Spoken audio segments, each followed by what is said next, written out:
Good evening, and thank you all for participating in this very first candidate forum centered on the disability community. This forum is a partnership between the Prince George's County Commission for Individuals with Disabilities, the ARC Prince George's, and the Prince George's Providers Council. A huge thank you to the Solid Rock Church and Pastor Mike for graciously allowing us to use this space.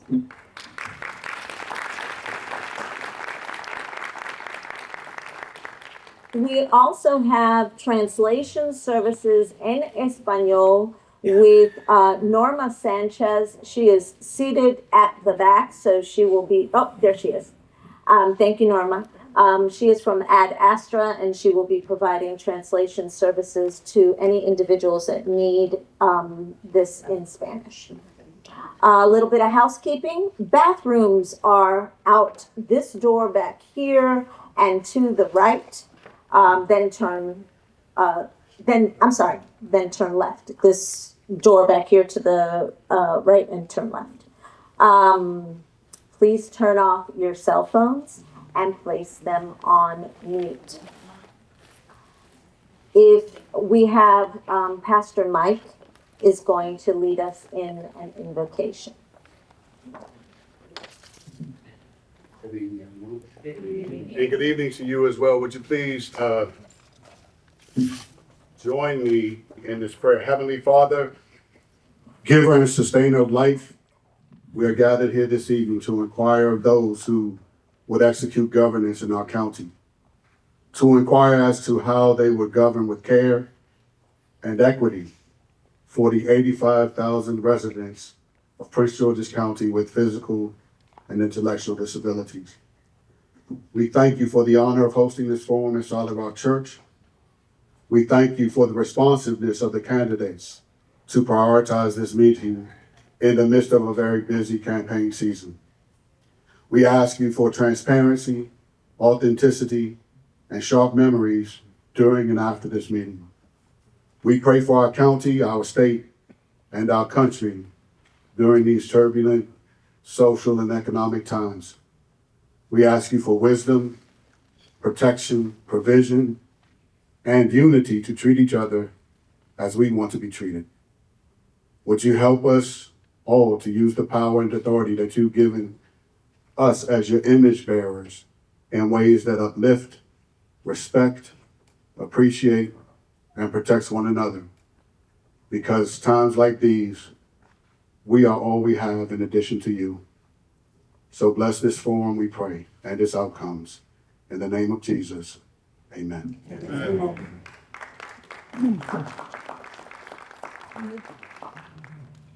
Thank you, Pastor Mike. As a parent and an auntie to various people with various abilities, I work diligently to be exactly where we are tonight, in a county that cares enough to hold a forum with, for, and focused on the needs, hopes, and dreams of the expansive community of residents with different abilities. So moving forward, these are tonight's forum rules. We will ask each candidate questions provided by members of the community in advance. There is no open microphone for audience participation to ensure a fair and equitable opportunity for all candidates. The forum will be conducted pursuant to the following rules. Candidates will give opening remarks from each, not to exceed 1 minute. And this is your 1 minute uninterrupted opening opportunity to address the constituency about who you are. Questions during the forum are presented to candidates only by the forum moderators. It should be me and Nena and Tyree. This is not a debate. Therefore, candidates will not interrupt each other verbally, interact, or pose questions to other candidates. Questions for candidates are solicited from members of the community. Questions had to be general and applicable to all members of the forum panel. Each candidate will have 1 minute to respond to the questions presented by the moderator. The timekeeper will signal when 15 seconds are left. Our timekeeper is sitting right here in front so you all can see. And then she will say time's up when the minute is done. And from there on, we are getting ready to start this. So if you can, Mr. Baker, you have 1 minute to introduce yourself. Come up? Okay. Good evening. How are you doing this evening? I'm Rashawn Baker. I was the county executive from 2010 to 2018. And I'm running again for county executive. And the reason I'm running is we're in very serious times here, not only in Prince George's County, not only in this state, but in this nation. In this time that we live in, it's more important than ever that who we select as county executive have the experience on March 4th to be county executive. There is no opportunity and no time to waste. That person must know what they're doing to deal with the issues that we're going to face at the federal level, a budget deficit at the county level, and a budget deficit at the state level. I've done it. I've been county executive. And during my time as county executive, we lowered crime, we increased our jobs in the Prince George's County. We led the state in job creation 5 years in a row. Time. Thank you.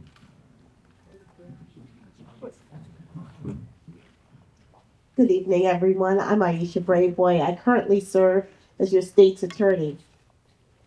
This is a very difficult time in our country, but there are a lot of opportunities, I believe, in our state and in our county to show leadership.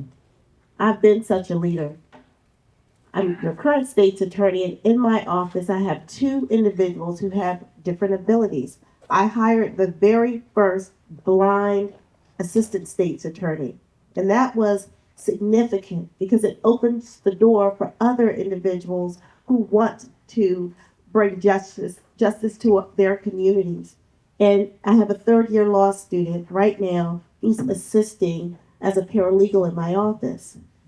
So the truth is, we all deserve to achieve the American dream. And under my leadership, opportunities will expand for everyone without respect to their abilities. Thank you. Good evening. I am Marcellus Cruz, and I'm a candidate because it's time for growth. It is time for workforce and economic development. For too long, we've been shrinking, and it's time to grow. If we want any of the services that we're going to be talking about tonight, we're going to have to grow. It's time for sixth graders to start getting certifications. It's time for small businesses to come to our K through 12 like we do for sports and look for them. It is time that we grow and we have a good mix between urban and suburban living, where you can come down in your flip-flops and go to stores and other vendors. It is also time for us to be known for something. We have the right ingredients here. It's time to be known for bioscience and technology, and we can do this. So I am Marcellus Cruz, and I'm a candidate because it's time for growth. Thank you. Good evening. My name is Calvin Hawkins. I grew up in Glass Mountain and Oxon Hill. And what's significant about where I grew up, there was a young man 2 years my junior named Ricky. He was disabled. No one would play with him. No one would give him any attention. And when we grew up, when I would take him, I was very popular. I would take him around with me because I wanted him to have the experience all the other young kids was having. And Ricky called me his hero. I say that to each and every one of you because I'm your hero. Even since leaving Ricky in Glass Manor, I've been fighting for individuals with disabilities. I've had since day one in my office, Reverend Ray Razor. He's blind, he's disabled, he's very engaged. My friends, I'm here to talk about the issues that impacts you and your organizations, and you can always count on me to be there for each and every one of you, especially your organization, as you give the help to the individuals you give it to. Thank you. Good evening, everyone. My name is Ron Hunt. And I'm shocked that I see so many people here that know me and I know them, which I'm very happy about.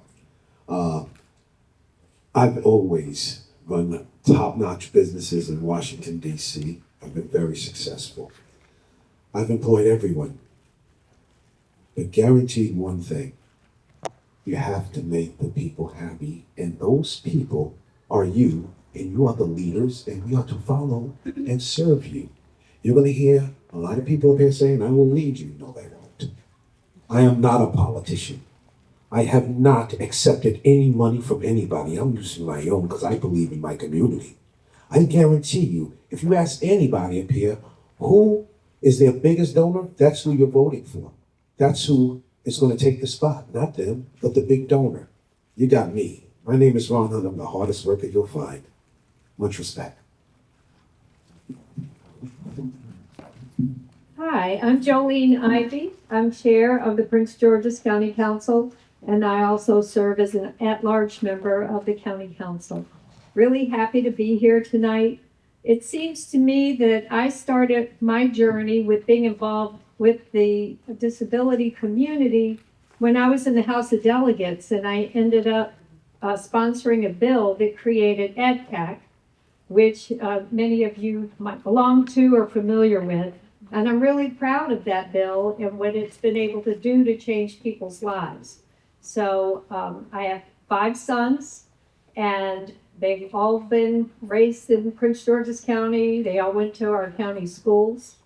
And I care very much about inclusivity and making sure that everybody is a functioning and welcome member of our society. Thank you so much.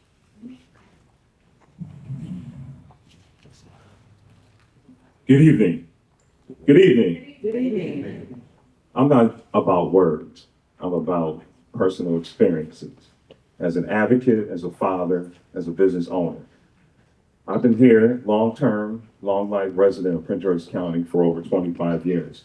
I've been in corporate America for over 30 years. I'm not a politician. I'm not endorsed. And I'm not connected to any establishments or cliques. And the fact is that I do have a disability. So I understand each and every one of you. Okay, it's a hearing impairment. Okay, well, I started off back in the 80s, late 80s, going for the Air Force. I almost got in, but because of my hearing, I got disqualified. I'm gonna fight for you because I understand where you're coming from. We need more services, and we need them now, fast, and we need more funding. And as Albert Slocum for County Executive, I will fight for you, and you, because you're important. Good evening. I'm Tanya Sweat. Now, I too am running for county executive. It's not important that I'm an attorney with complex civil and criminal litigation experience, or that I served in the military as a judge advocate, or that I worked as a banking and financial regulator. At this moment in time, what is important for you to know is I'm here to serve you. I know that this county has not done right by our disabled community. Whether it's our children who can't get disability services and have to leave the county, whether it's our adults who have to go to the county to get what they have been promised by the Department of Rehabilitative Services. It's about making your homes accessible and livable. It's about making sure you can go to work in this county if that's what you want to do. It's about making this county livable for all of us. And I'm here to fight for you. And I look forward to answering your questions on just how this evening.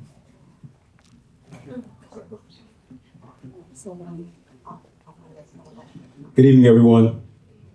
My name is Alonzo Washington. I'm a state senator. I've served this community here in Lanham and in the Carrollton area for over 12 years, 10 years as a delegate, now 2.5 years as a state senator. And before that, I was raised by a single mother of 6 kids who only had an 8th grade education. Her priority for us was to make sure that we all took education seriously and make sure we were successful. In spite of being evicted multiple times, living at homeless shelters, growing up in public housing, I became the first in my family to graduate from high school, go to college, and now I'm married with kids. And it's because of that story that we need to share that story with so many different people in the county. Over 65% of our students have the same story as I have, and many of them have developmental disabilities. I'm gonna fight for those families and continue to do it because I have a long history of fighting for the developmental disability community. Thank you. Okay, and now Nena will be asking 3 questions, and she will start with Aisha Brave. All of my questions will deal with supporting individuals with disabilities and their families. As county executive, what will be your first priority in improving services and supports for individuals with intellectual and developmental disabilities and their families? Well, the first thing we have to do is listen. So having a forum like this, having individuals in my office that represent the community is extremely important. But looking at access really to healthcare, mobility, I know, is a huge issue in our county, not just for those who have different abilities, but also for our seniors. So making sure that the bus system and metro access is working appropriately so that it meets the needs of the individuals in our community.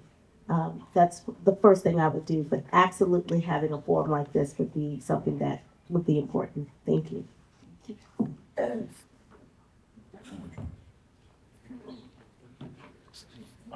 Mr. Cruz, yes, you. Same question. I agree. We have to listen more, but also go after good practices. I mean, other counties are doing some good work in this area, and a lot of times, I don't know why, we go the opposite way. And so it's time for us to get our act right. I'm a businessman. I believe in going with the best practices. The other thing, and I'm gonna keep banging this drum, is we have to grow. We're shrinking as an economy right now.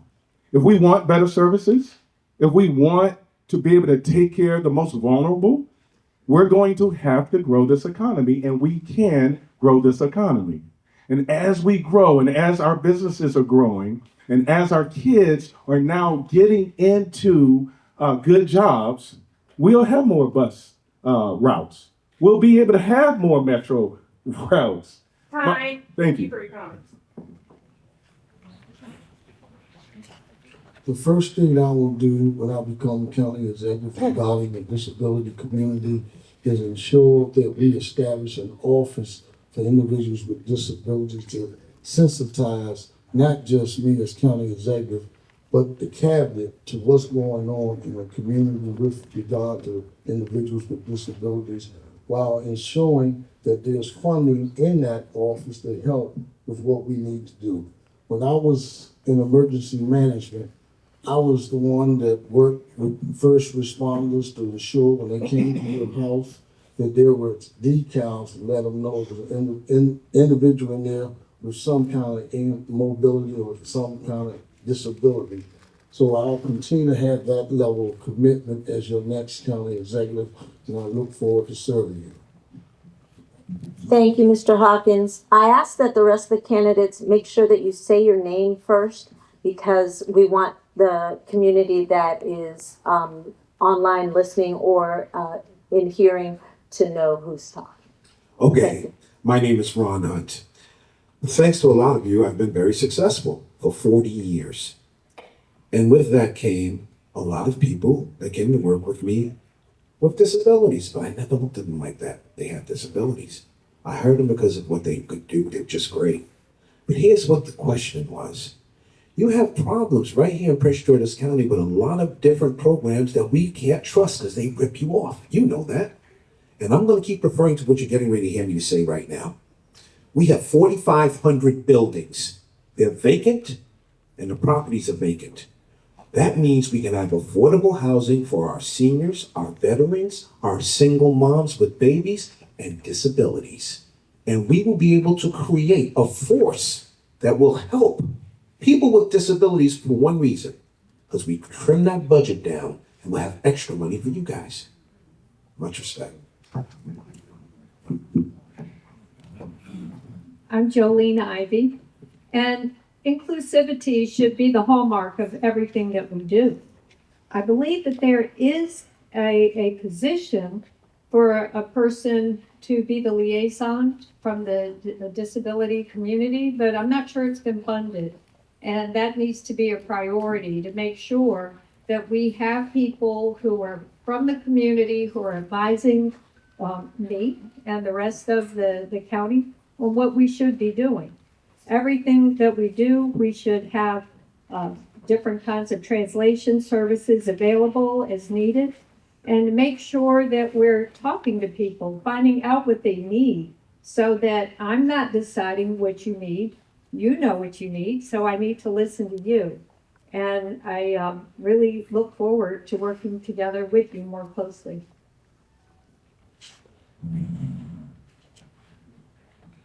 Albert Slocum.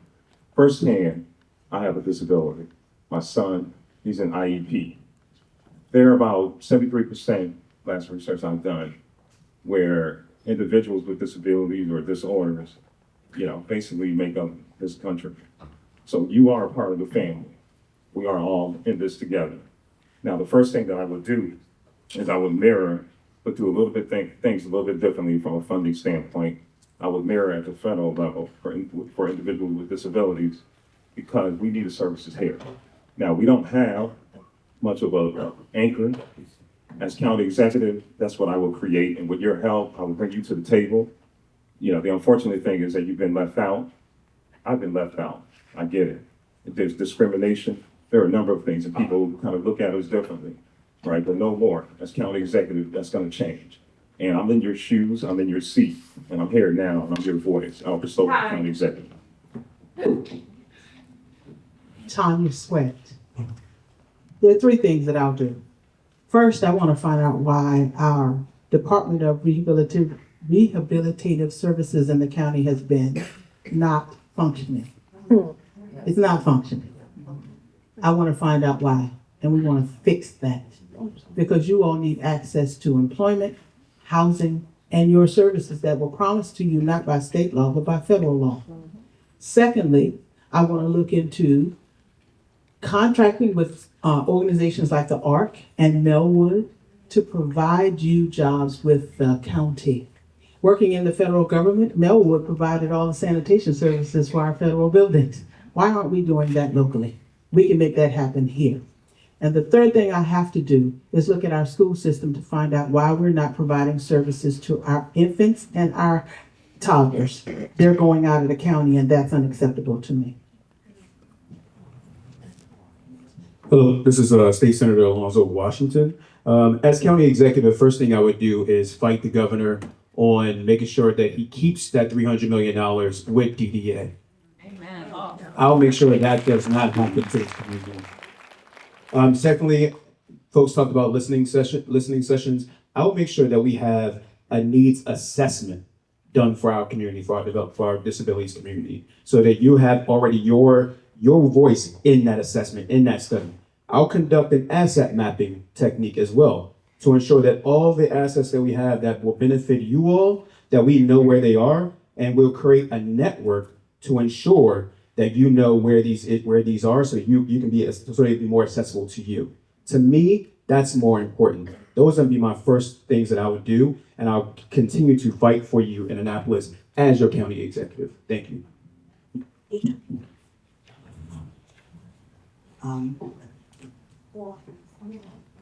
Thank you. Rashawn Baker.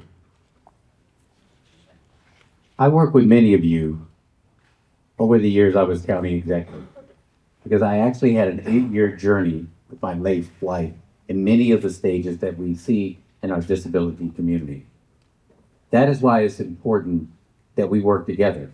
But it's also why we look at the agencies that we currently have in the county. The men and women who are working in those agencies are working hard. They do a great job. What they don't have, and Mr. Cruz said it, is the funding. Yes, we need to make sure we hold the state accountable, because a lot of times the state gets away with it by not actually providing the funding we need. But we also have to grow our economy so we can put more resources into the function. That is the struggle that we have.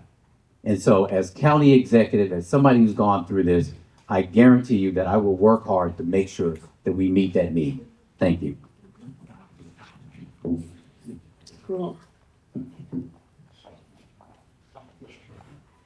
This question is for Marcellus Cruz, and it is, how do you plan to increase funding and support for mental health programs, including expanding access and inpatient and ER beds for children with mental health needs?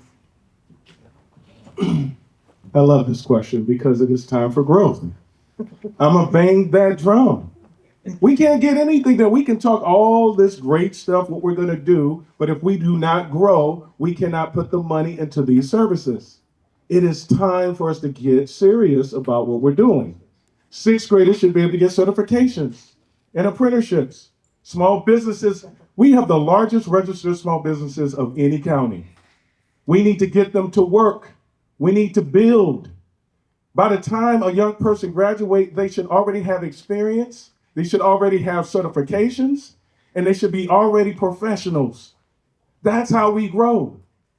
Our businesses need to be hustling and bustling. When we have that, oh, we can take care of all the services. And that's what I will do as your next county executive. Thank you.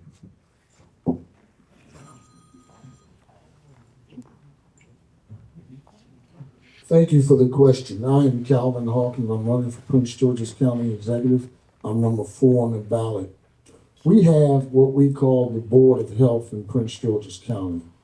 When that question was presented, I immediately thought that I would speak with our current council chair and not wait until I become the county executive, but have the discussion about how we will expand beds for those children with mental health issues, so that those specialists from the medical community can come in and discuss recommendations and how best to make it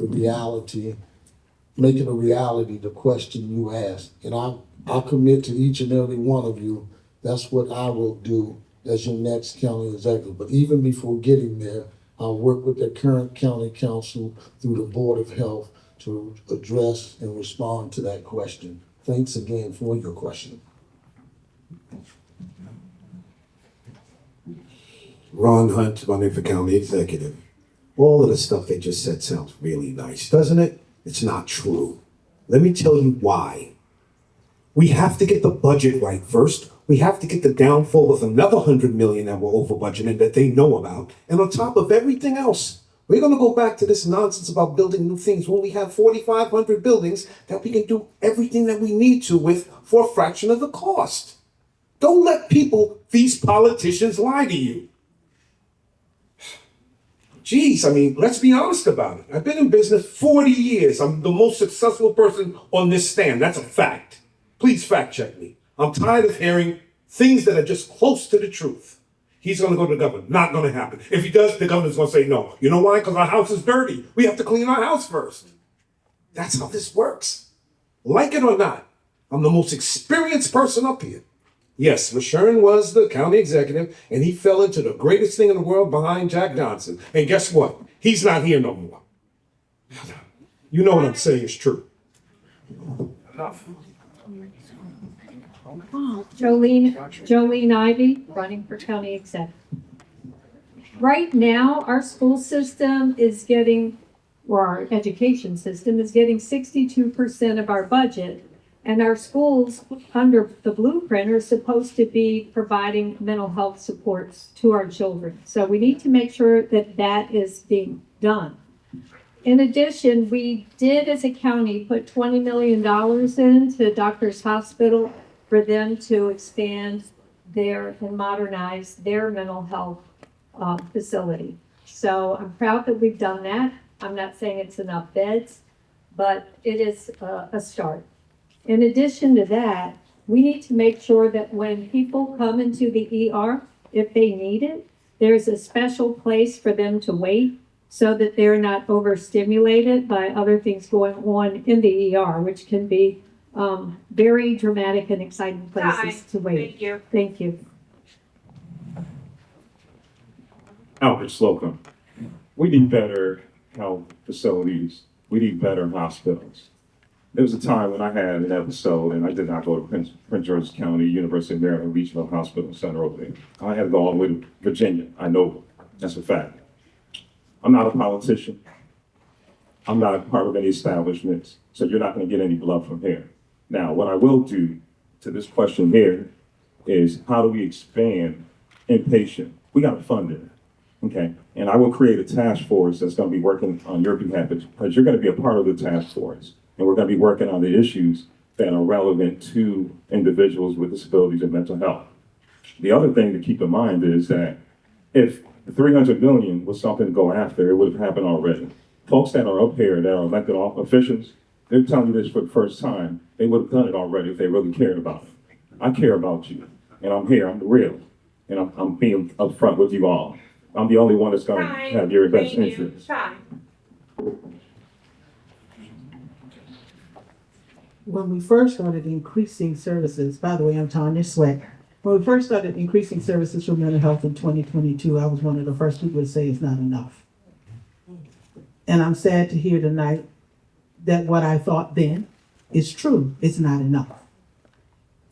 First and foremost, we need to rely upon the social workers in the Department of Family Services and the Department of Social Services who are licensed therapeutic social workers who can help us with mental health issues that are not crisis or trauma based. Those resources are available right now. We just need to make it known to the community. I'm grateful for the new Luminous Center here, but I want to work with the Adventist Care Hospital Service that want to build a new trauma center down in the southern part of the county and find out if they're willing to add beds for our youth. Thank you. Alonzo Washington here, candidate for county executive.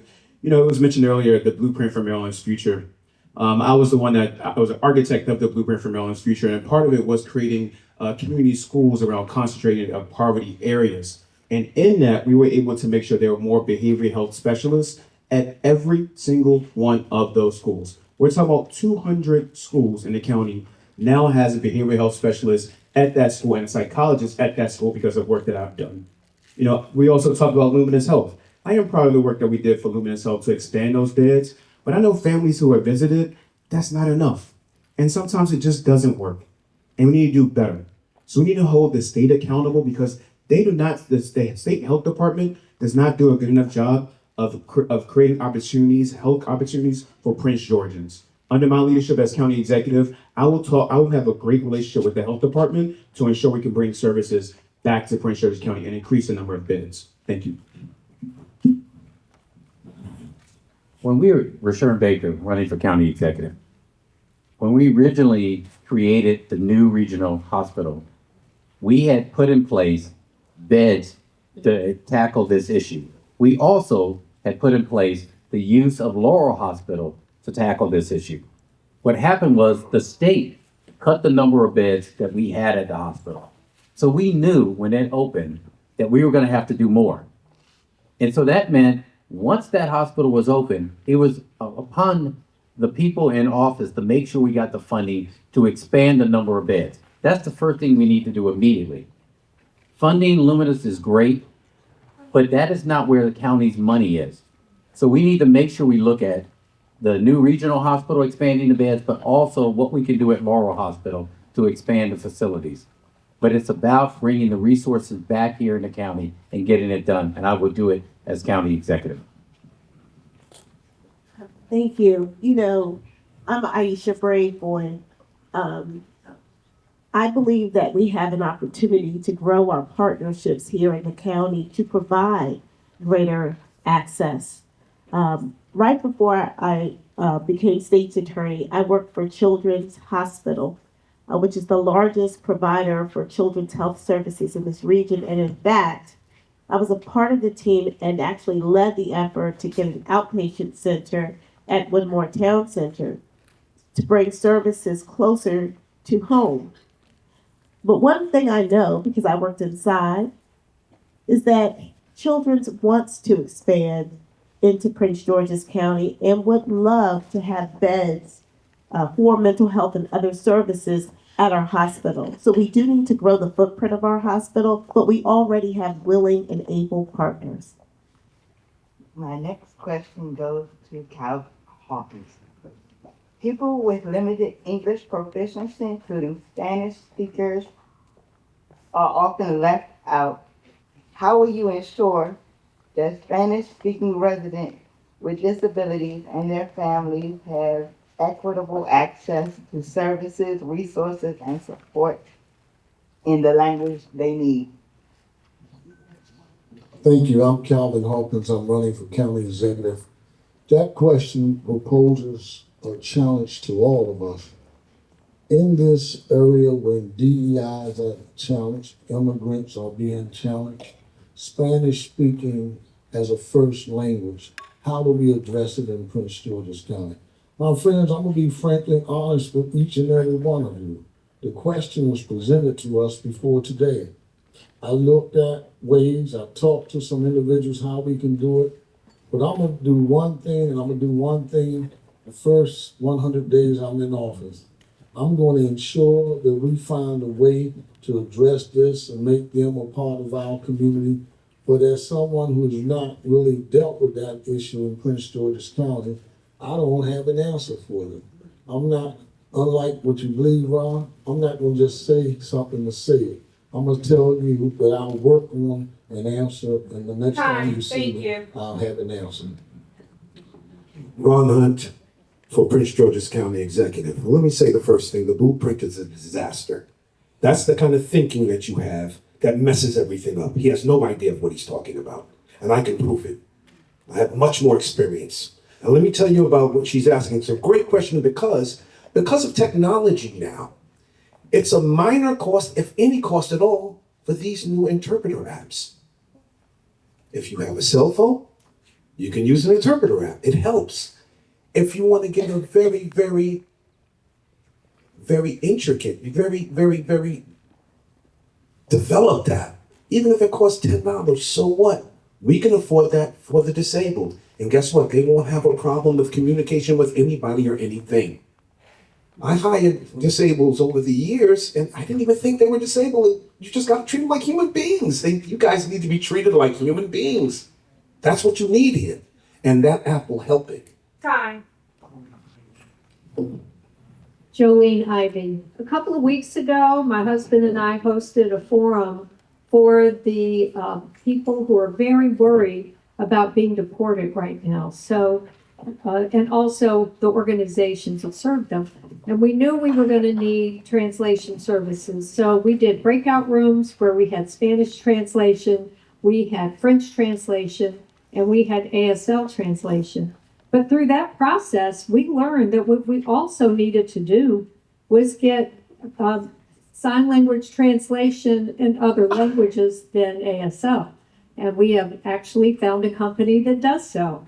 And we'll be excited to use them for future meetings. But I've always tried to make access a part of what I do. Not as anything that's going to win me votes or anything, just a way to serve the community. And I hope that it's made a difference in people's lives. Albert Slocum, running for county executive. Firsthand, again, disability. We have physical disability, hearing impairment, and visual disability. We need, in addition to just hiring, giving you first right of refusal, and I will make sure that happens because I'm in your shoes, but we need the technology to make sure that the translation based on your disability is applicable to you so that it fits how you are wired, how you learn, how you work. We need a workforce development. So I'm gonna put money into that or fight and propose, and I need to work with the county council and at the state level to make sure we get the proper funding to do so. Now, you all need a fresh face, fresh start with fresh results. Somebody who's going to keep it real with you and who's in your shoes. I am that county executive for Prince George's County, Albert Slocum. Tanya Sweat. As always, we tend to have a treasure trove of resources and we overlook them. We have a French immersion, Spanish immersion program, and PGCPS. Those children graduate, we let them just go away. Some of them go to college, many of them stay right here in the county. We can put them to work. We have children who are dreamers. They didn't learn Spanish in school. Guess what? They learned it at home. So all we've got to do now is teach them translation and get them certified. All those resources are right here, and we're not trying to touch them. We have to reach out and touch the human resources that are available for our use. We're training our children to do the job and not giving them the job. We have to change that because they will help make our community so much greater than it is right now. Alonzo Washington, candidate for county executive here. You know, I'm running for county executive because, as I said many times, this county is going in the wrong direction. It's been going in the wrong direction for such a long time. We're making incremental change here and there, but not impactful change. Under my leadership, I will ensure that our folks that speak Spanish as a first language have access to GED services. Can you just imagine that right now, if a person wanted to get a GED and they can't do it in Spanish, that is not accessible? We should make sure that that's accessible to them. I would change that immediately and make sure we fund it in our county. That's important. I work for an organization called CASA. And what we did was go to different communities and make sure that they knew their rights and understood the opportunities that they have available to them. I want to make sure that we continue to fund and work with organizations like CASA to outreach to immigrants and Spanish-speaking individuals that need that have disabilities and give them the help that they need. Thank you. Sharon Baker, running for county executive, and I'll apologize in advance that I have to leave after this question. But this question makes no sense to me. Given technology, we should be already ready to do this. Ron is absolutely right. You don't need any special thing. Technology right now allows us to do what we couldn't do 10, 15 years ago. So every language, every access, every disability, we should be able to handle right now. If we can't handle that right now, we're in trouble. 311, 911, county stat, all of these things people should be able to access it immediately. That's not something that should wait till the next county executive. That's something that should happen today, if it's not already happening. So to me, I don't understand the question. We should have already done it. Thank you. Thank you. Aisha Brave Boy, I agree that we should absolutely use technology, but some things need a human touch. And I can tell you that I personally prosecuted the killer of a grandmother from El Salvador. And but for the individuals in my office who spoke Spanish, who could translate for me, who could tell the individuals how their case was going and what we were going to do next and the services that were available to them, they wouldn't have understood. So when I look around this room, I not only look at people who might have differing abilities, I look at people who could potentially be an asset to the government to deliver the services to people in a way that they best understand and that they feel appreciated and acknowledged. Marcellus Cruz, candidate for county executive. I'm in technology innovation. That's what I do. I believe that Ron is right and Baker's right. We have apps. We have technology. Government is behind the times. That's what's really going on. We have to innovate. We have to modernize. That's the point here. Our next county executive needs to lead us into the future, not keep us where we are. I believe it is time for us to go in a different direction. It is time to put together all the ingredients that's right here in our county with businesses, with bioscience, with the quantum computing at University of Maryland. We can get this done and we can start helping the least of these. Thank you. Okay, we are moving on to housing and homelessness. And the next three questions I'm going to pose, and then we will move on with Tyree. So, question 4 is for Ron Hunt. To begin with, affordable, accessible housing remains a critical issue for people with disabilities. The Prince George's County housing waiting list has reportedly not been open in over a decade. Given the rise in homelessness, what specific actions will you take to reduce homelessness in the county? And will you consider set-asides for vouchers when reopening the housing waiting list to ensure people with disabilities have access to safe, affordable housing? Ron Hunt for Prince George's County County Executive. I just had this conversation with those nice ladies over there. No more shelters. Homeless, we have 4,500 buildings and vacant properties that we control. So if that's the case, that means no more shelters. You come in there because there's different facets of homeless. You have homeless because of drug use. You have homeless because you're down on your luck. You have homeless because of mental issues. But here's the deal. We open them up as dwellings and train them to get jobs, get them back on their feet. And after a year, because they're going to pay light rent, but after a year, they're on their own or they can pay full rent or help us in that property. It's just the way it works. We cannot do anything, guys, no matter what they say up here. We need to do this until our budget is straight and everything is straight. So we're starting from the beginning. And we will spend a fraction of the cost getting it done, and I will get it done. Ron Hunt, County Executive.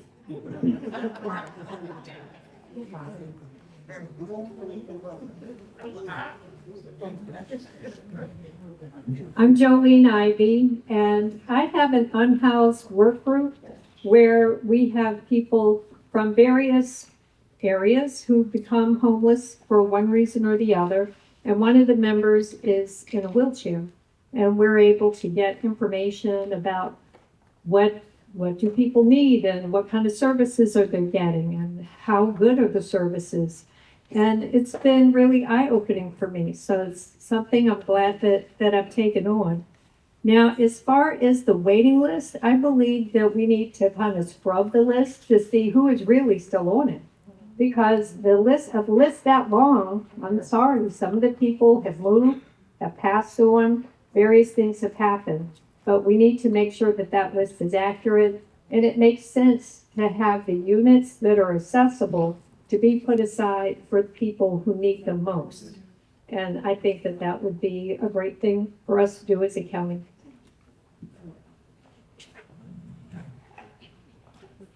Albert Slocum for County Executive.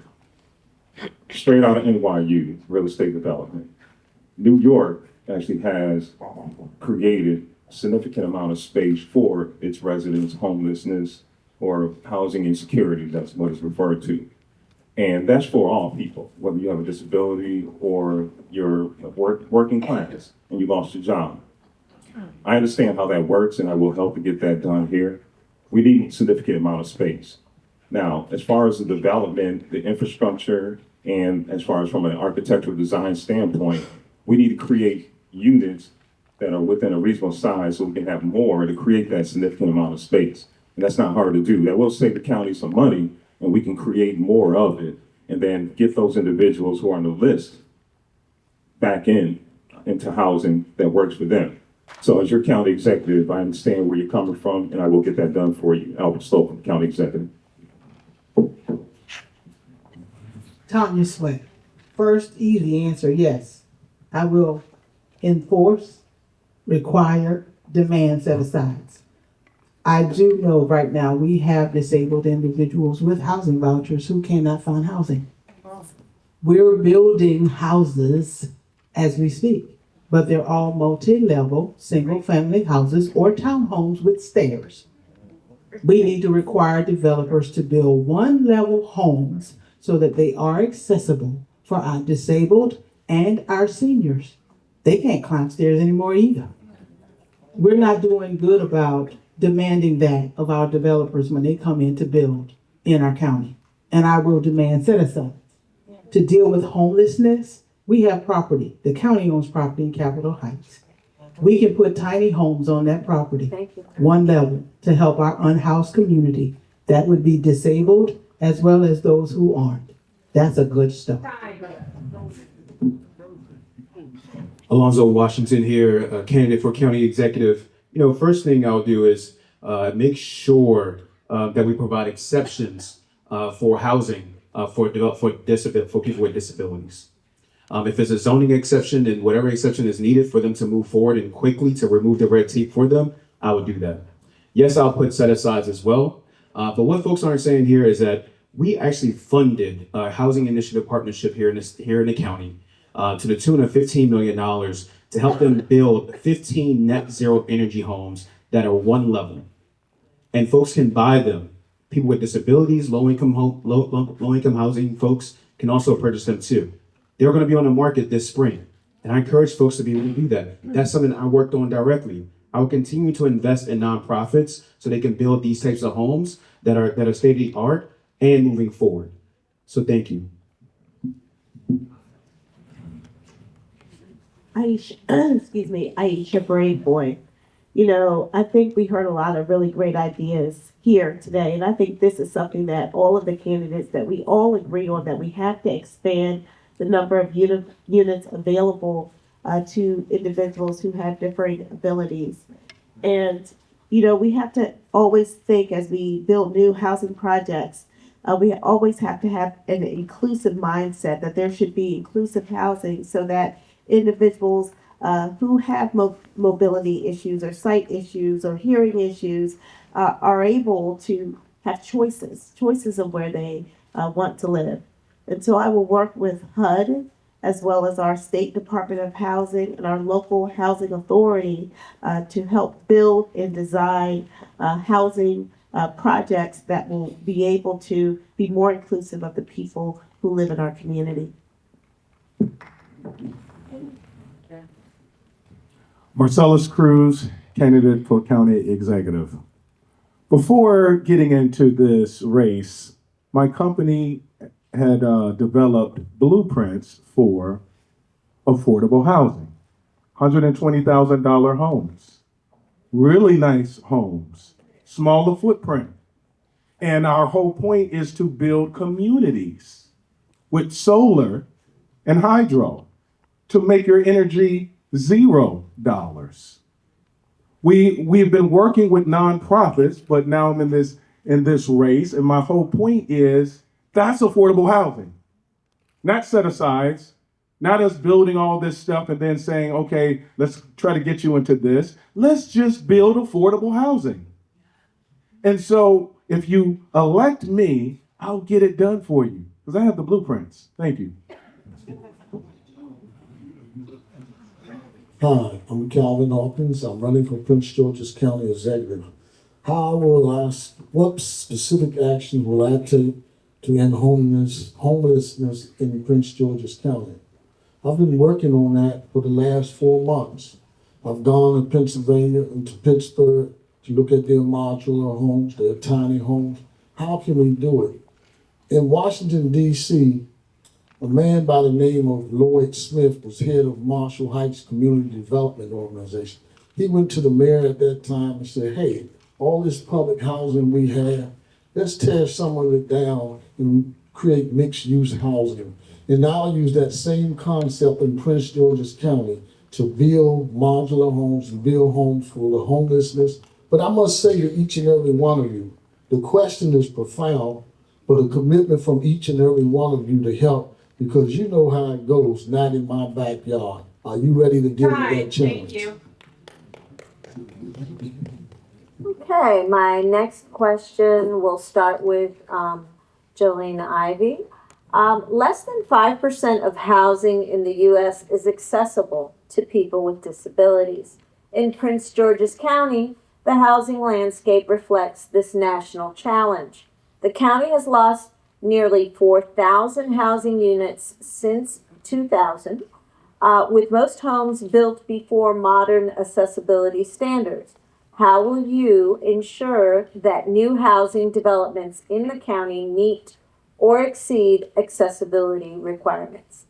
Well, this is my favorite question of the night because I did in fact sponsor the legislation, which was supported by Calvin Hawkins, that will create more accessible housing starting this time next year. In fact, by January 1st, as new houses are being built, they'll have to be built with accessibility in mind.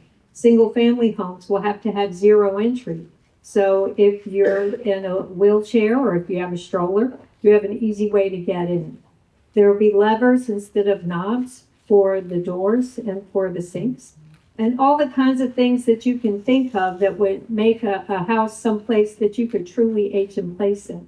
So everybody ends up at some point being temporarily or permanently disabled. It happened to me 2 years ago when I had foot surgery. If we hadn't had a first floor bathroom, we'd have been in big trouble because my husband could not carry me up the stairs. Thank you. Albert Slocum, County Executive. I want to dissect this here for a minute. Okay, now, accessibility is modification, housing modifications. Whether you have physical disability, you have a hearing impairment, or you have other disabilities. So our county here definitely needs to invest more money in that. We all know that. The question is how we're going to do that. And that's from other resources, other revenues that we can pour into this particular fund. And if that fund doesn't exist, like the EDI fund or under housing, urban development, then we can create something that's more feasible. Now, a gentleman mentioned modularity. I'm the master of modular homes. Modularity is making the homes and its units and piece by piece on another off-site and then bringing it over to the actual site. That's going to create less cost, expenses, and then also is going to help feasibility, make it speed up for those who are on the waiting list and exceed the accessibility requirements as well. Albert Slocum, County Executive. Tanya Sweat. I like this question as well, and I thank our county council for passing an ordinance that goes into effect next January, but we need something now. Now. So there are a couple of organizations, nonprofits that do this kind of work. And as your county executive, I'm gonna reach out to them day one and say, will you help me? Habitat for Humanities. And they're veterans organizations, and Prince George's County has the largest population of veterans in the state of Maryland. They'll come in and take older homes, renovate them, revitalize them, and make them accessible. And they will do that with funds that they've raised from private foundations. All we have to do is ask. It doesn't take a lot to think outside the box to make this happen for us. Alonzo Washington, candidate for county executive. You know, what makes me different here in this group of people, candidates is that, you know, I like to look forward thinking. Back in 2010, no one was talking about affordable housing. In this county, it's even a sin to really, back then it was a sin to even say the word affordable housing because they kept saying we're an affordable housing place here in Prince George's County and we need to make sure we have market housing. I created the Housing Investment Trust Fund. It then went on to be unfunded for 6 years straight until it was then funded to about $5 million. We have about a 20,000 unit shortage of housing here in Prince George's County. We need to increase that to about 40 to 50 million. In Montgomery County, it's 50 million right now. We're leaving you behind. We're leaving our residents behind, specifically when it comes to housing. As a person who grew up in homeless shelters and needed housing the most as a young person growing up, I know what it means. And so I'm going to fully invest in the Housing Investment Trust Fund. Thank you. Hello, Aisha Braveboy. Unfortunately, this will be my last question as I had a prior commitment that I let the organizers know about. But I believe very strongly that we have resources here in the community that can help retrofit some of the homes to be more accessible. In fact, I have a strong partnership with our labor unions, many of whom have endorsed me because of my understanding of how they can best work to support our community. And so we have carpenters, we have electricians, we have painters, we have every tool necessary in order to retrofit homes right now. I will build that partnership with them to ensure that we build currently more accessible housing, and then I will incentivize developers to build accessible housing in the future. Thank you all very much. Marcellus Cruz, candidate for county executive. I designed a ADA compliant home for my in-laws. So this is near and dear to me. I believe, again, we need to put a bunch of units, bunch of communities for veterans, the disabled, returning citizens. We can build these communities and we can build them at a low cost with materials and ways that gets it done. Right now, we're building gigantic monstrosity of homes. That's not gonna help you. I believe that we can build these communities now. Thank you. I'm Calvin Hawkins. I'm running for Prince George's County Executive. I just want to correct one thing we all said earlier. I spoke with Monica Goldson through a text. Prince George's County does offer the GED program in Spanish and French. The public school system does not offer GED. It happens at our community college, but the individual has to make it known prior to coming to take the GED to know that he or she is interested in French or Spanish. I will use my time because my chair spoke about what the county council is doing regarding creating accessible housing requirements here in Prince George's County. Thank you, Madam Chair, for explaining what we're doing at the county council. Ron Hunt, County Executive. I don't agree with any of it. And here's why. If you're a disabled individual, you need attention. You need people that are going to be around just in case something happens. If they put you in somebody's house, that's not going to happen. I'd rather see you in a beautiful, refurbished building where somebody checks on you every day. And you have an elevator. You don't have to worry about steps.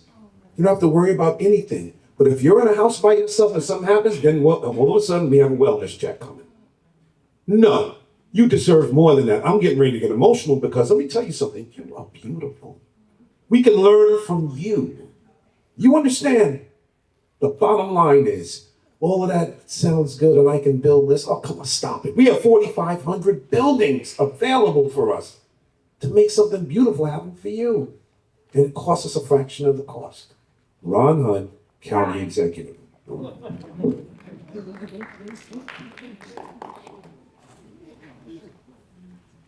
Okay, my next question is going to start with Albert Slocum. How do you plan to ensure stable and sufficient funding for the direct support supplement that support services for individuals with developmental disabilities, including access to healthcare, education, employment opportunities, and community-based programs? And this is a question under funding and resources for disability services. Albert Slocum, County Executive. What I would do first, day one, is get all the line items that we need that are top priorities for the county. And I would speak to the local, the county council, at the state level, and even work with the Governor Westmore, so we can identify these opportunities as far as offering stable and sufficient funding. Now, that, as far as funding is always an issue, and we have to look at where the money's are gonna come from. That's the how. You know, all these ideas, all these philosophies, all these, health and equity and development, and what we're gonna do as far as accessibility and modifications to these properties, and, use the existing homes that we have and either reconstruct them or convert them. But getting the monies, I'm gonna fight for you. I'm gonna co-sponsor. I'm gonna go with the existing bills that are out there. And we're gonna find a way, we're gonna turn every stone over to get the funding. Albert Slocum, County Executive. Tanya Sweat. Before now, we could depend upon federal appropriations, and state appropriations to make sure the money was there. Unfortunately, I cannot speak to what the county did with the appropriations that we received, because I have no idea where the money was spent. Now at the times we're in, we can't depend upon the federal government anymore. We can't even depend upon the state anymore. What I would like to do as your county executive is diversify the revenue this county gets. The main way I want to do that is to fight to keep the Commander Stadium in the county and then build a sports and entertainment complex around them to bring in more tourism dollars that would increase our revenue and allow this county to take its money and invest in what we need for our disabled individuals, for our children with disabilities, and for all of us who may need mental health assistance at some point. Alonzo Washington, candidate for county executive. First off, I didn't know that we can call a friend Calvin, so thank you for letting me know. I'll be sure to text my friend next time. I think it's really important that, for this question, which is a really important one, about ensuring where that money is coming from, to ensure that it's adequate. And so what we need to do is fight the governor for these $300 million cut that he wants to make to DDA, because that's going to come back to the county. And then we're not going to be able to increase services for you because we have to make up for what the governor is going to cut. It's going to come back to the county. So we need a powerful voice in this county executive seat that's going to stand up and say no to the governor, and that we can't make that cut because our county can't afford it. We want to do more for our individuals here, and we need to, and you deserve it. And so I'm going to fight with the governor to make sure that those dollars are still available at the state, so we don't have to take it from the county. Thank you. Marcellus Cruz, candidate for county executive. This question is about funding. And I'm sorry, for me, I just come from the private sector. And maybe that's what it is. When I hear politicians, they're talking about funding, how do you grow? You grow the economy. That's how you get your funding. If we do not focus on workforce and economic development, we're not going to be able to do anything, because they're right. We can't depend on the federal government nor the state. Have you ever gone by the Nat Stadium? So Tanya's right. You see that hustle and bustle? You see all that economy going on? That's what we have to do in our county. It is time for us to focus on that. That's how we grow. That's how we get all the services that we would like to see in this county. Thank you. Calvin Hawkins, I'm running for Prince George's County Executive. Many talk about a vision of what they plan to do. I'm speaking about what I have done and what I will continue to do for the individuals with developmental disabilities, and I will continue each and every day as a professional to work to meet the needs that you have. I'm not speaking about, well, we're going to do this. I'm saying I have a track record. I ask each and every one of you to look at it, especially the last 6 years on the county council, working, dealing with difficult stuff. And that's what I'll continue to do as your next county executive. Making the hard choices, making the hard decisions, and leading from a level of boldness opposed to trying to check which way the weather is blowing. Thank you. Ron Hunt, your county executive. Let me explain something to you. What Miss Beautiful Sweat said, it's not going to happen. The fix is in. The Redskins are gone. Whatever you want to call them this week, they're gone. Mr. Washington, he's not getting no matter how loud he yells, he's not getting $300 million from anybody. And I'm telling you he's not. I'm the most experienced businessman up here, and I've always been number one. Please fact check me. The most successful. This gentleman is close to being right in a perfect world. We have to get our budget in order. If we get our budget in order and make some cutbacks, why? $200 million in debt? What are you kidding me? What are you joking now? Enough. What we have to do is buckle down, get busy, and get this done. Stop saying, well, we're going to spend this money and we're going to do this. It's not going to happen. Trust me. I guarantee you I'm right. Thank you. Jolene Ivy. The whole time I've been on the county council, when it's time for the budget, I always fight that the Providers Council get more money in the budget. It's been about $3 or $4 million a year. And it helps, but it doesn't give everything that is needed. So I'm very concerned during this budget time. It is very tight. I'm not going to lie to you. I'm not going to sugarcoat it. It's tight in the county, it's tight in the state, which is why I guess the governor proposed this budget with these draconian cuts. And then at the same time as he's doing that, he's sending more other unfunded mandates down to the county. And we're reaching a point where I honestly don't know where the money's coming from. I can only tell you that it's been a priority of mine. Last year, as chair of the council, we had other things we did have to cut, but we made the red line around the provider council money, and we will do so again.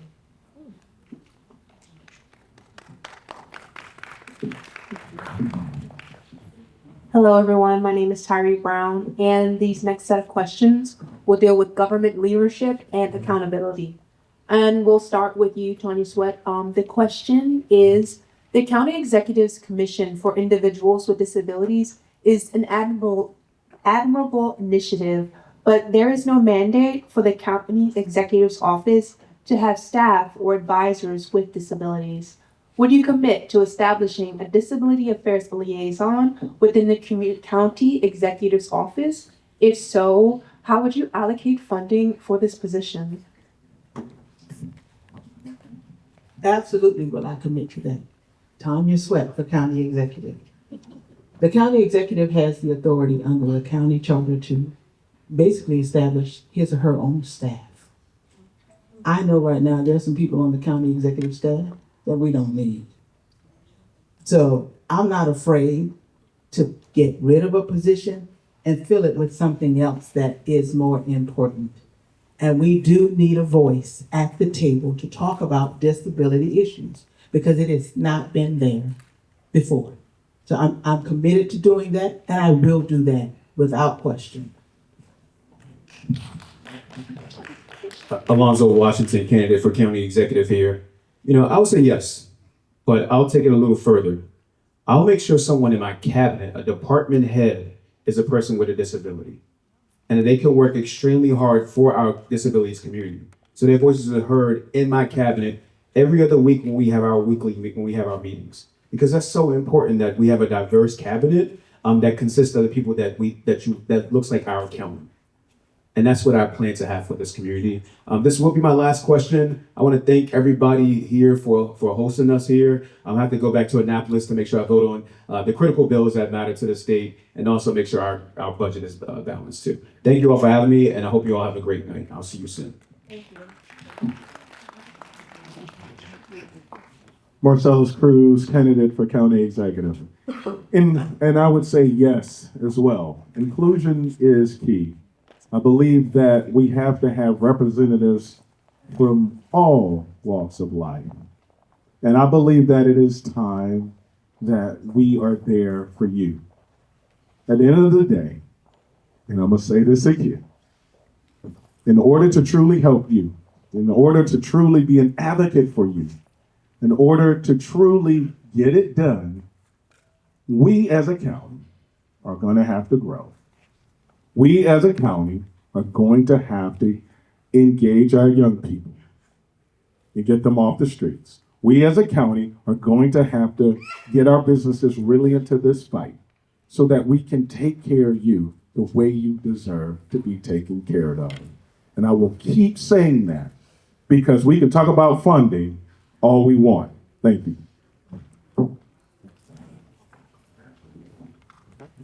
Calvin Hawkins, Prince George's County Executive. Again, I'm not going to speak about what I will do.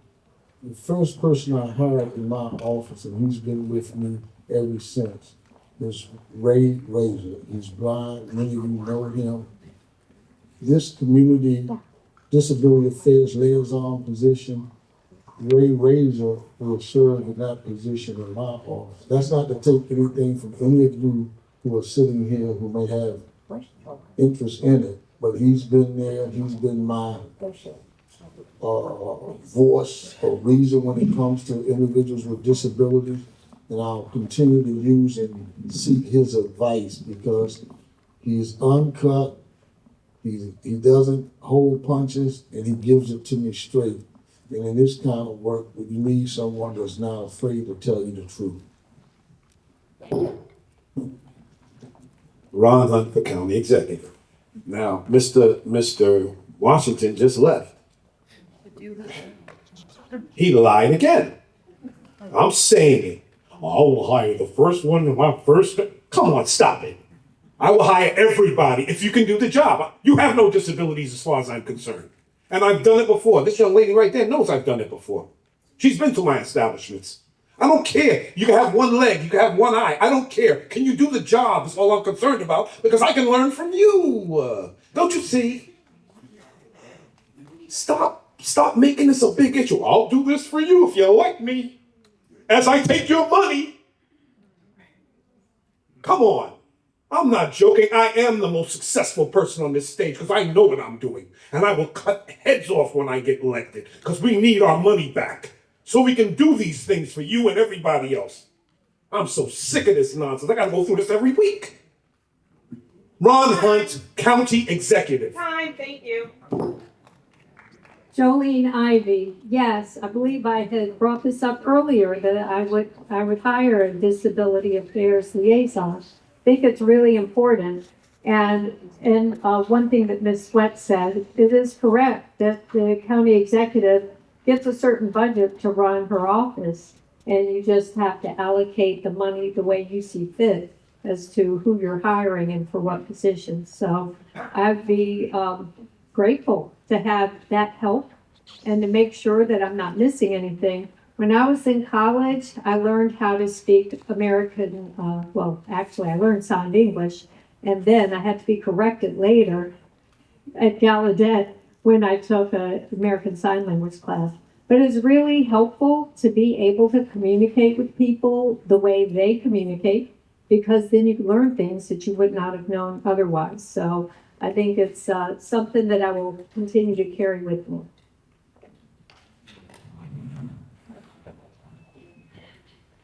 Albert Slocum, County Executive. There's a young lady I went to school with at Boone State University. Her name is Sherry. I won't give you the last name. Okay, she was paraplegic. And she applied for so many jobs, and they did turn her down. As County Executive, I will align our policies and our procedures because of my human resource development background with federal requirements under the Equal Employment Opportunity. That's what I would do, and also fund at the local level the things that we can do to make sure that you have a job. Now, as far as leadership, definitely, my colleague said it at best, it's not about your disability as far as I'm concerned. I have a disability. My son has an IEP. Okay. We will hire you regardless of your circumstances at the departmental level. If I'm county executive, I will make sure of that. We'll find the funding as well through resources that we have as far as within our budget. Albert Slocum, County Executive. All right, this is Tyree Brown asking the next question. Prince George's County currently lacks a dedicated office for ADA services, with these responsibilities being handled through a general allocation in the Department of Family Services. Given the importance of ensuring accessibility and compliance with the ADA, do you agree that creating a standalone ADA office with its own budget, staff, and mandate is essential? If so, how would you work to make this happen? And we can start off with Mr. Cruz. Yes. I have learned if you do not put a line item in the budget, it's not going to get done. It's not going to get done. And so you have to create an office, and you have to, mandate some things so that things do get done. It's important that we are intentional as we are leading. I have been intentional all my life. I have people working with me who have disabilities. And It breaks my heart when others do not get hired from other companies. It really does. It is time that we serve you. And so, as your next county executive, that is my plan. Marcellus Cruz, County Executive. Once again, I'm Calvin Hawkins. I'm running for Prince George's County Executive. Up until this question became a part of this discussion, many of you I've spoken with as you represented your organization, and not one time do I recall that this became the topic of our discussion. As a consequence, I will go and look into this, talk with our Office of Family Services and other county agencies that deal with the ADA issue, and we'll come up with an answer. But right now, I can't tell you where I stand on this because I don't know enough about how it's really impacting our county and how it is impacting the public who access our county buildings. Thank you. I think I answered that question in the last question. I'm so sorry, everybody. My name is Ron Hunt. I'm running for county executive, but you guys are not disabled. You're an example. You're special. You're beautiful. Don't you see? If I am county executive, you don't got to worry about that ADA nonsense, because that's what it is. It's an excuse for somebody to give an excuse about you. You walk into my office, or anybody's office in my building if I'm there. I can't say these words. You right. If you are qualified for the job, you will get hired. Period. No nonsense. No crap. People can learn from you. What are they, idiots? Y'all aren't. They must be if they don't understand what I understand. You guys are beautiful. Don't get it twisted. Ron Hunt, your new county executive.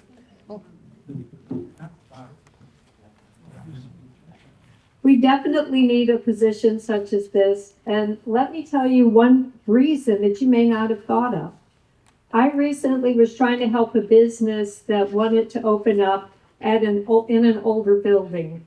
And the things that were being required to make it ADA accessible were beyond the financial means of this company, and they ended up not coming. And that made me very sad because that means there's a business that we're not getting their money from. We're not getting their tax dollars from. And it's because they couldn't afford the ADA accessibility. So some of the money that we have in a grant for businesses to bring them to the county, we need to have some set aside that's just for ADA compliance so that we're not creating a barrier for a business to come. And we have to be accessible, that's important, but we need to make sure that it is accessible to the businesses as well.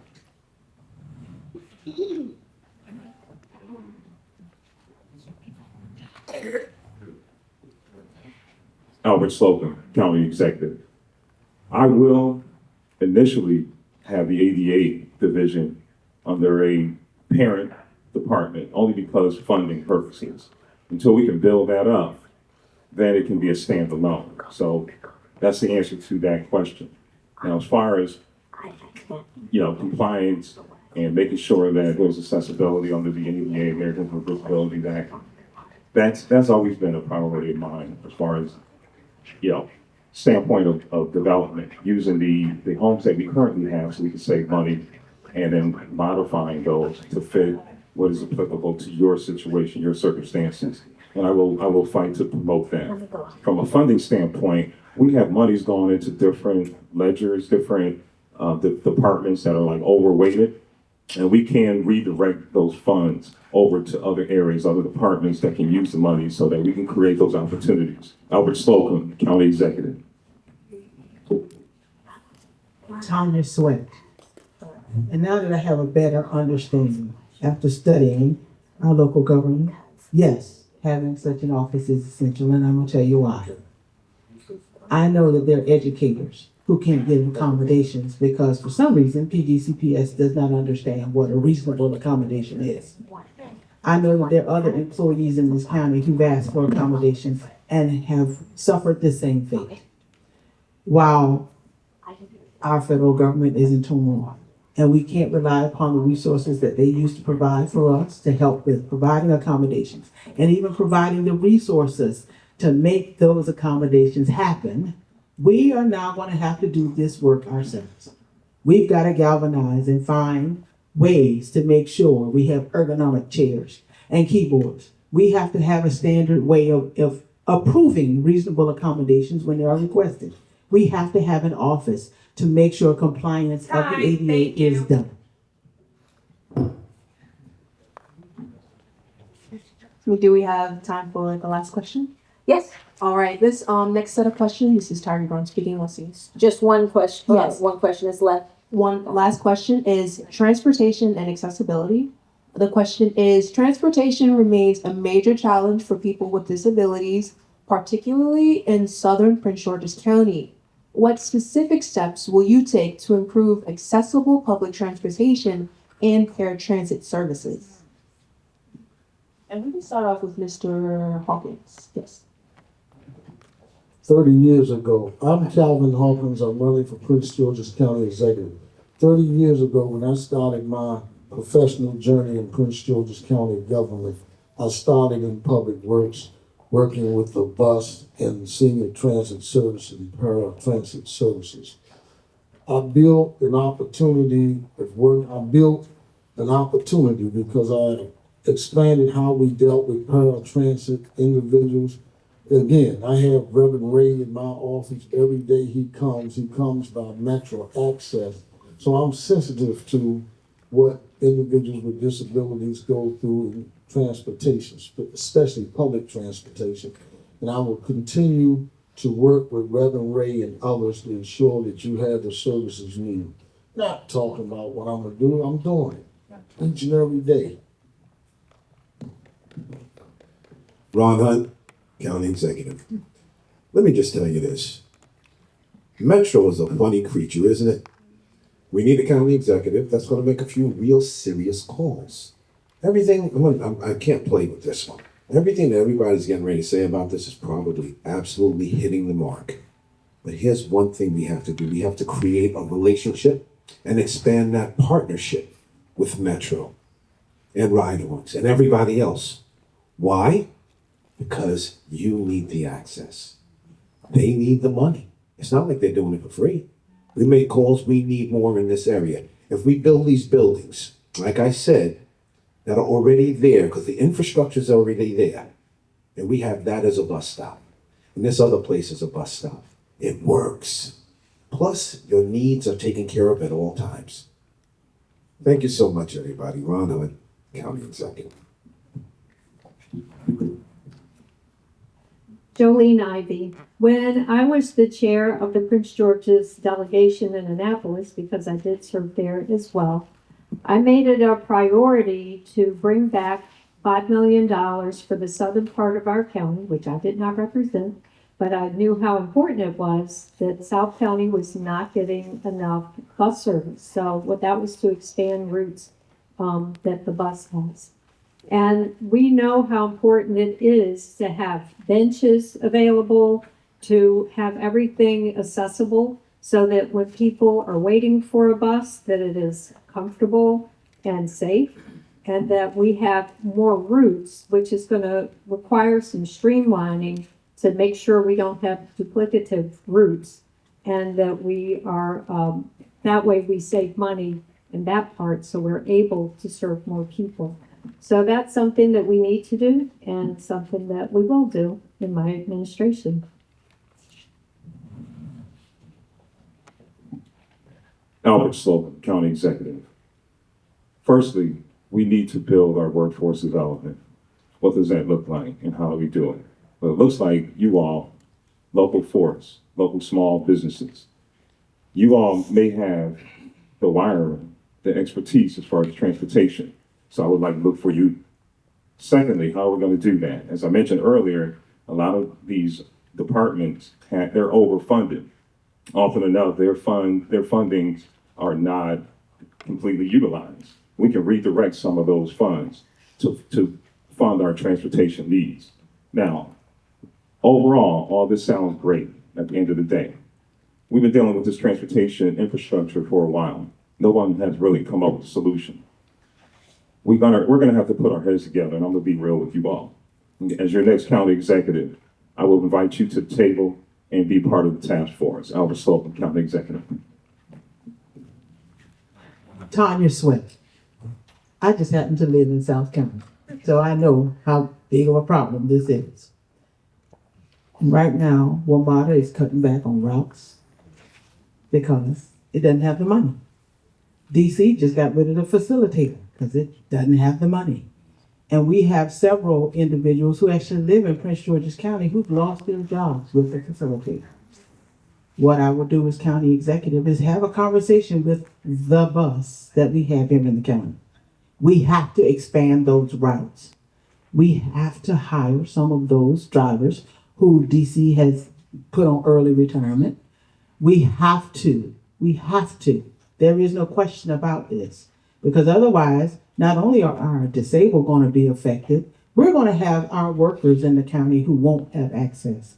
Commuter bus services are not going to be enough to get people to the Purple Line and to other metro stops. So we have to expand transportation for all.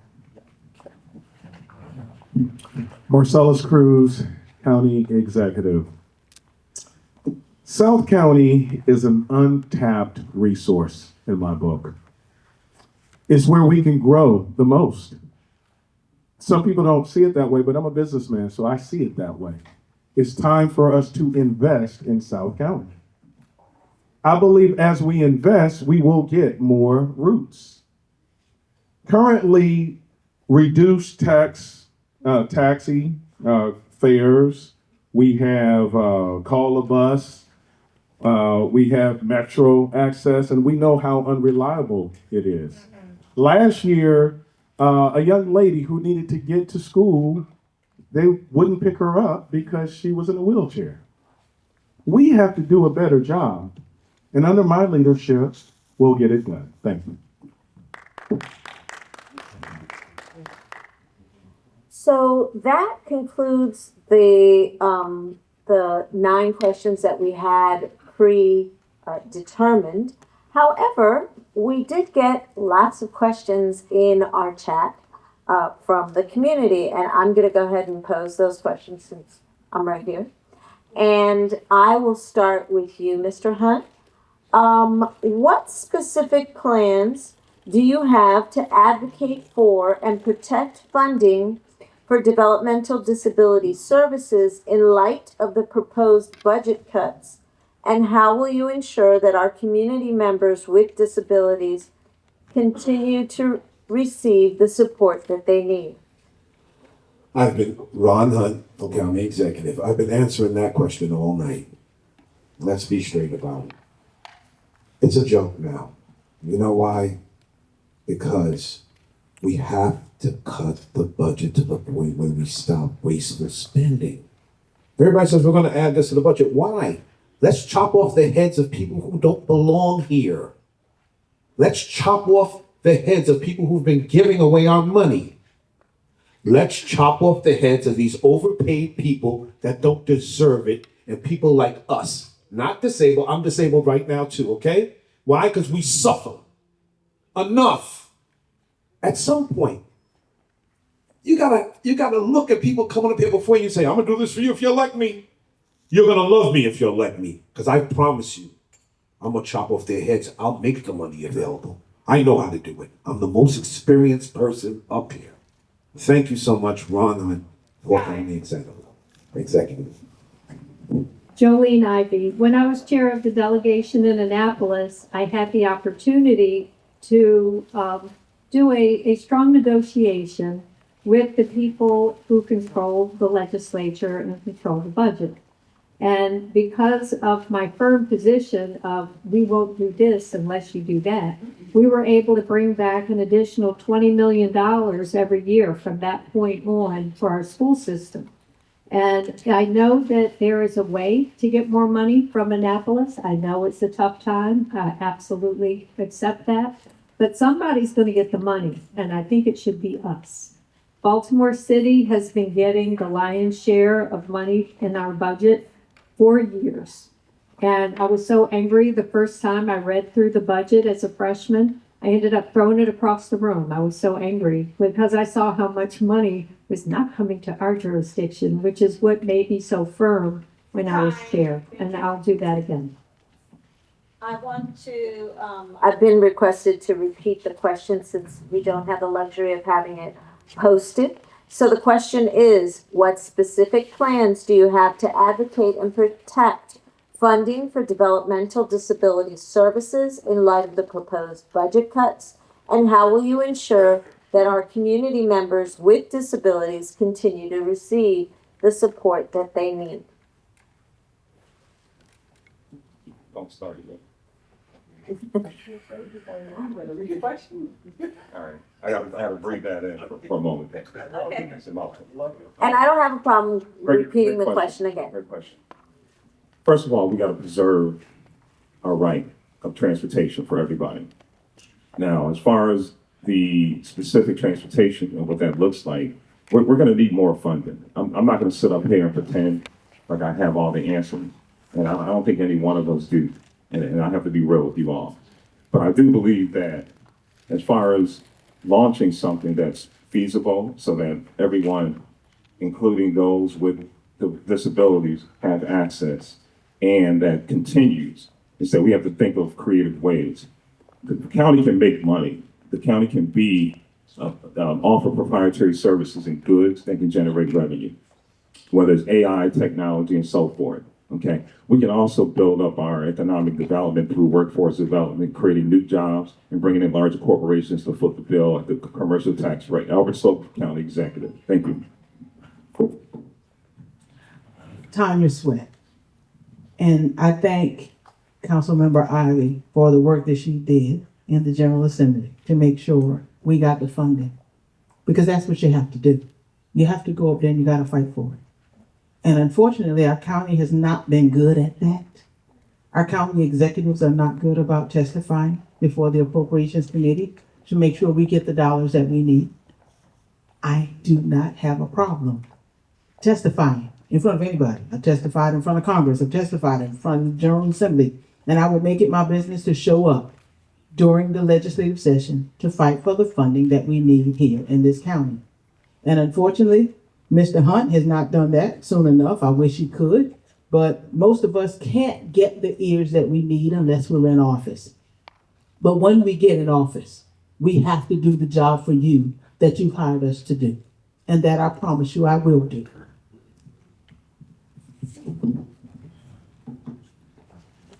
Marcellus Cruz, County Executive.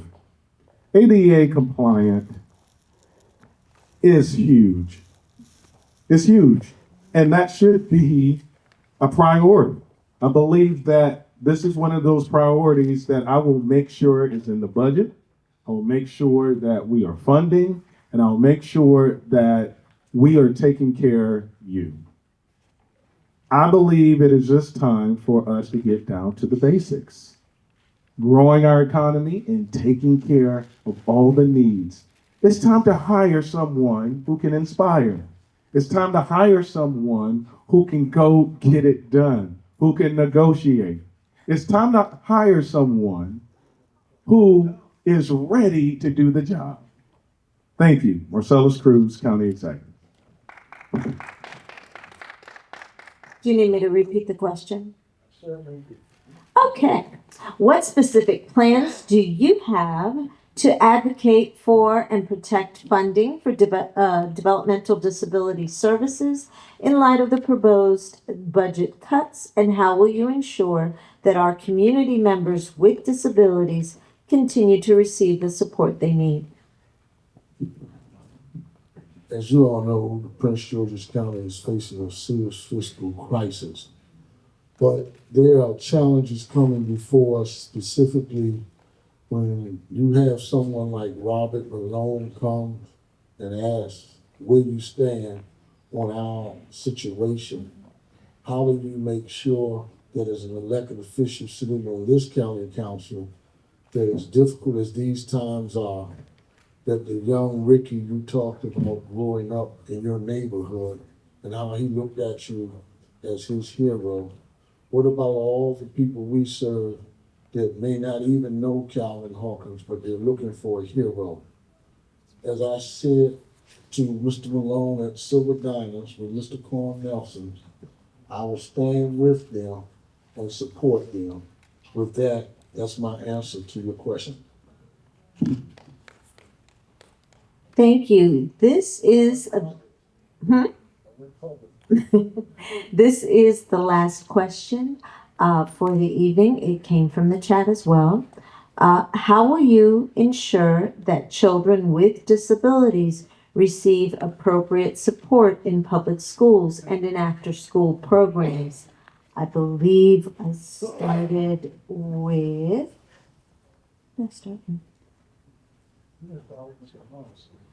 I believe I can start with you, Mr. Hawkins. Yes, thank you. You know, we're gonna come up with some great answers, but that comes from our public school. We present them with 62% of our budget. I'm Calvin Hawkins. And what I'm saying to you is we can persuade them, we can encourage them, and hopefully at the end of the day, our school leaders will support students with disabilities and get them the help they need.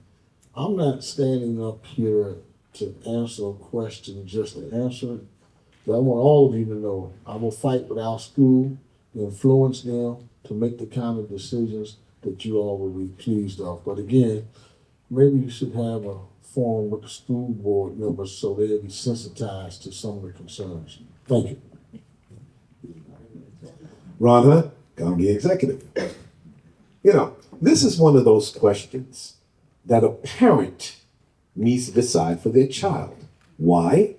Is it correct if we put all the disabled into one public school so they can get the proper attention they need? Or do we put them in a regular public school where they get picked on? Let's be honest about it. That's wrong, guys.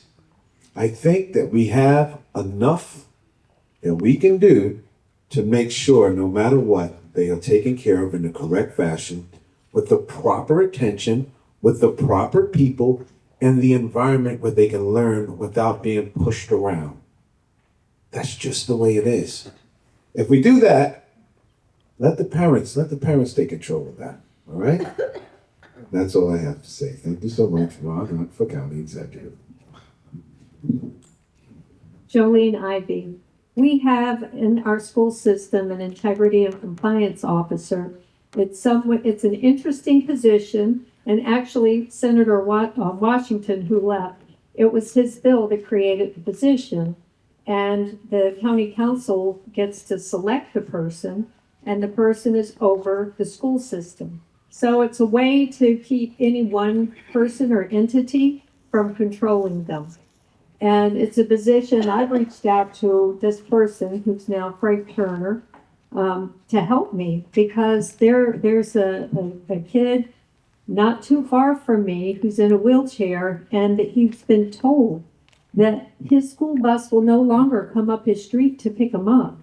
His mom has to walk him down a hill.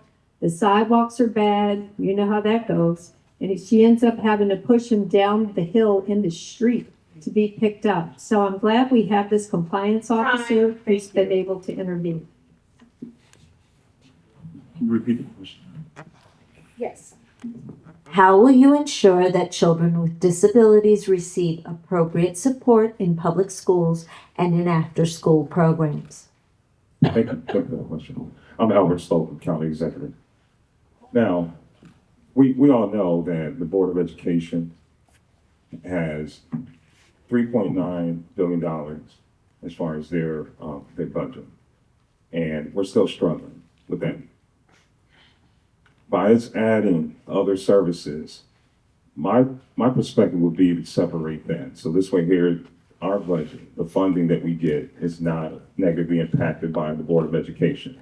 And this way here, we can build that up. We can hire individuals with disability to spearhead that department, because it comes firsthand.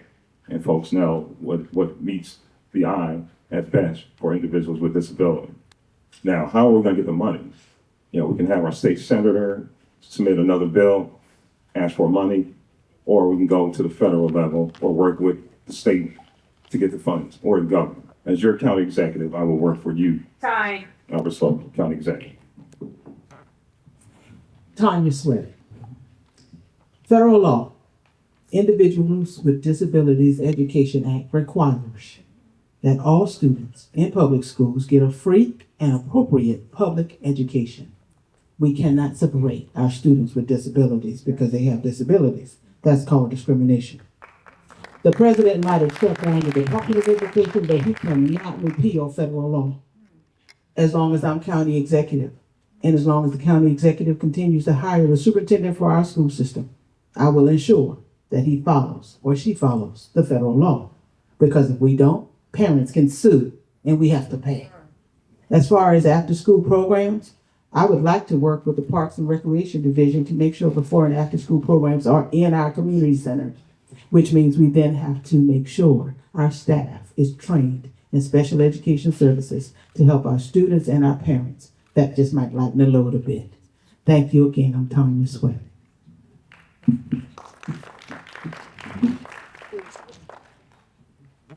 I think I have it. I'm Marcellus Cruz, County Executive. I believe as County Executive, the way I see the job is the buck stops with me.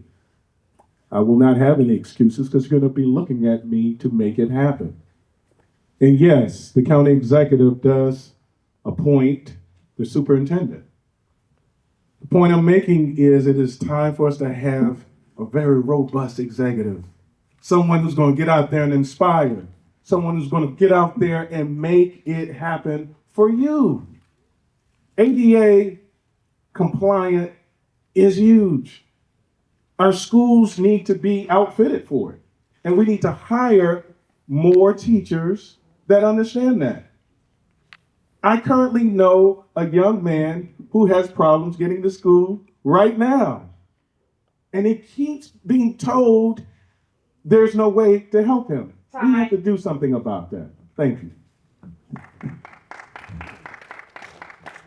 That concludes our question and answer period with the candidates. We now invite the candidates to, starting with Mr. Cruz, we invite the candidates to give a 1-minute closing statement, and then Ms. Davila will come up to close this out. My name is Marcellus Cruz, and I'm a candidate because it is time for workforce and economic development. It is time for our young people to get certifications as well as apprenticeships starting in grade 6. It's time to bring small businesses like we do for sports into K through 12. It's time to grow. Businesses need a better workforce, and that's how we get there. It is time to have a good mix of urban and suburban living right here in the county. And it's time to bring good restaurants and the Whole Foods of the world right here so that we stop going out of our county to pay in other counties. It is time for us to be known for something. Research and science development and technology. I am Marcellus Cruz, and I'm a candidate because this is what I've been working on all my life. And it's time to get it done for the county. Thank you. I am Calvin Hawkins. I'm running for Prince George's County Executive. For the last 30 years of my professional career, I've served Prince George's County. Many of you I've worked with. We've had our changes, we've had our challenges, but we all were committed to one thing, a better Prince George's County. Whether it dealt with the inability of individuals to move around, the immobility of individuals to get from here to there, the disability community has been a part of me because I'm the one that little young Ricky said was his hero. Again, I carry that each and every day of my life, and I want you to understand, each candidate up here had an opportunity, but the former county exec and now the United States Senator said, Calvin Hawkins, you could move this Prince George's County further and advance the causes that are ours. I ask for your vote, and thank you for being here tonight. I'm Ron Hunt, candidate for Prince George's County Executive. Guys, if I'm elected, I already have 4 teams ready to go. We are going to assault the problems. They told me, what are you going to do your first 100 days? No, the first 30 days. I'm going to turn these people upside down that have been stealing from us. I'm going to make sure the seniors, the veterans, the disabled, everyone has an opportunity. And I'm not making promises, I'm making guarantees. I can do that. I'm the only one up here that's been in business as long as I am, and I've made more money than everybody up here. Why? Because I know what I'm doing. And you see how I'm dressed? I got a $30 sweater on, I got some $34 jeans on. You know why? That's how I get my money. Now let me tell you one more thing. I'm having a town hall meeting at the Piano Keys Restaurant this Saturday at 2 p.m. Okay? Thank you so much. I hope you're there. I'm Jolene Ivy, and I ask for your vote to be your next county executive. When it comes to the disability community, I know a little while ago I said that that journey began for me when I did the EdCAC bill in the House of Delegates. But as I've sat here, I remember that I actually dated a guy in college, and he was a paraplegic. So I actually became more aware of some of the challenges back then. And it's just something that I don't know, I guess I've just carried with me through my life. My dad lived with us the last 5.5 years of his life, and he was 93 when he died. And, you know, he had some physical challenges that we needed to accommodate. So it's just part of life that we need to make sure that everybody is included because everybody has something to offer. Thanks for coming tonight. I really appreciate you all putting this on.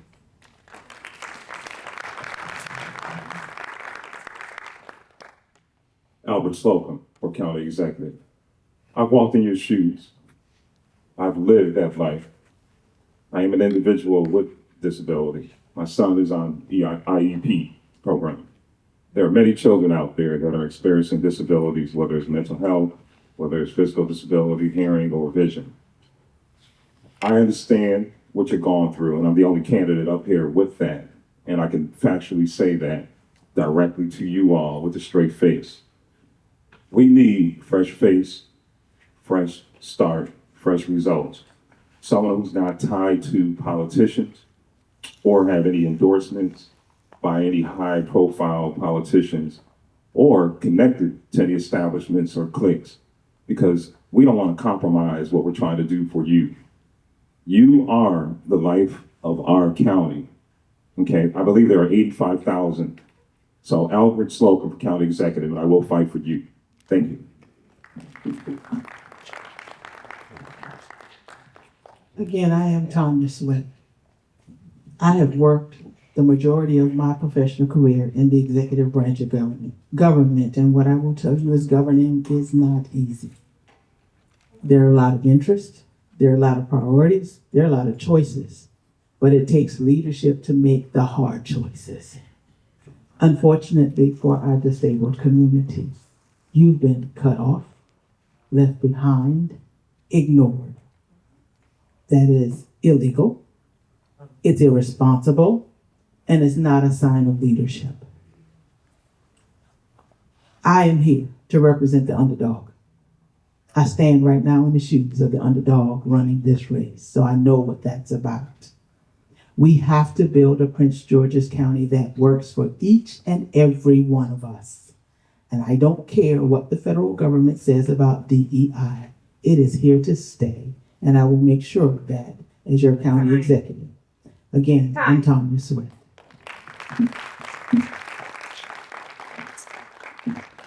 Thank you, everyone. I want to thank you all for joining us this evening, whether it's in person or online. I wanted to acknowledge we have over 200 participants in this event, and it's just clear demonstration that there is a need to communicate with this disability community. we are here and we're ready to work with you. I want to also start off by saying that I should have introduced myself. My name is Veronica Davila Steele. I am the chair of the Prince George's County Commission for Individuals with Disabilities. And I want to also recognize two of the other partners that we work with this evening, the ARC of Prince George's County. You can wave your hand or stand if you will. And the Prince George's Providers Council that everyone is very familiar. This was the first, to my knowledge, event of this case, of this sort, in reference to outreach with persons with disabilities in the community. I sure hope it is not the last, it's only the beginning. So I want to also say that I hope that you're out here to clear understanding that the vital roles of each one of us play and to ensure residents of Prince George's County with disabilities are heard and indeed included in the decision-making processes that affect us all. This unprecedented event, as I said earlier, garnered about 200 participants here. And I want you all to just make a note, and this is for the candidates here because we live this every day, of the inclusivity of this event. Make note of the captions, make note of the ASL interpreters, make note of even the invitations that we sent to you all. Text that it was accessible for everyone that may have a disability. And I want to encourage you to consider this in the process of your events, not as an afterthought, rushing trying to get services. It should be in the forefront of every public engagement that you have.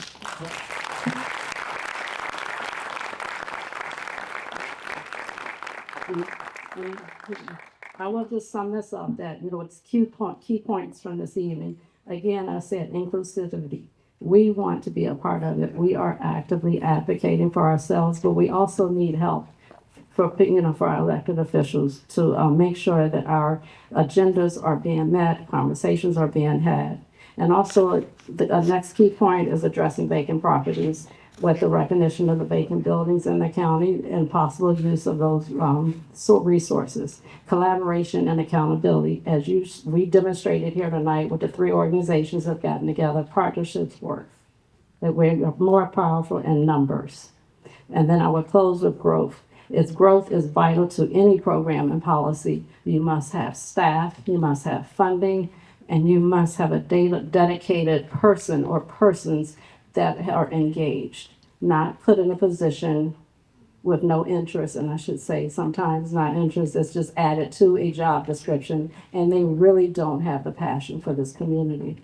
So again, in closing, whatever your futures may hold in front of you, whether it's an elected official, a business owner, or a community activist, the disability community would like you to continue these conversations and challenge you and challenge yourselves to do better. Thank you. Good night, everybody. Thank you.